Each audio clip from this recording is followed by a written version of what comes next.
ইতিমধ্যে লক্ষ্য করেছেন যে নির্বাচন নিয়ে সারা দেশে একটি সাজ রব এবং জনগণের মধ্যে একটি আলোচনার জায়গা তৈরি হয়ে গেছে।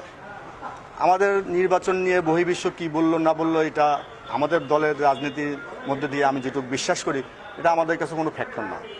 দেশ স্বাধীন হয়েছে, 52 বছরের বাংলাদেশ, আমরা নিজস্ব পায়ে দাঁড়িয়েছি। আমাদের নিজস্ব নির্বাচন নীতিমালা আছে, নির্বাচন কমিশন আছে। নির্বাচন কমিশনের অধীনে আগামী দ্বাদশ সংসদ নির্বাচন অনুষ্ঠিত হবে।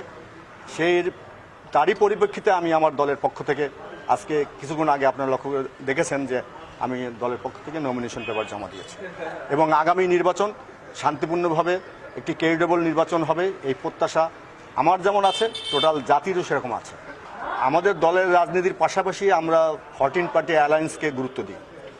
14 দলের কেন্দ্রীয় সিদ্ধান্ত যদি যেটা হবে সেটা জাসদীয় রাজনীতির মধ্যে দিয়ে আমি বিশ্বাস করি আমার 14 দলের যা সিদ্ধান্ত হবে সেই সিদ্ধান্ত আমরা রাজনৈতিকভাবে পালন করব। আপনি ইতিমধ্যে লক্ষ্য করেছেন যে বিএনপি বাদ দিয়ে অন্য রাজনৈতিক দল, নিবন্ধিত যারা রাজনৈতিক দল, 44টি রাজনৈতিক দল ইতিমধ্যে অংশগ্রহণ করতেছে। তো 44টি রাজনৈতিক দল, যেখানে 70টা 75টা রাজনৈতিক দলের নিবন্ধন আছে, যেখানে 44টি রাজনৈতিক দল অংশগ্রহণ করছে, সেখানে নির্বাচন তো অবশ্যই অবাধ এবং নিরপেক্ষ হবে এবং শান্তিপূর্ণ হবে এবং বিশ্ববাসীর কাছে গ্রহণযোগ্য হবে। গতকালকে আপনারা লক্ষ্য করেছেন ইউরোপীয় ইউনিয়ন আমার একটা বিশেষ প্রতিনিধি নির্বাচন কমিশনের সাথে কথা বলেছে। তারা বলেছে নির্বাচনের এতদিন পর্যন্ত, গতকাল পর্যন্ত যা পরিবেশ আছে এটা ভালো।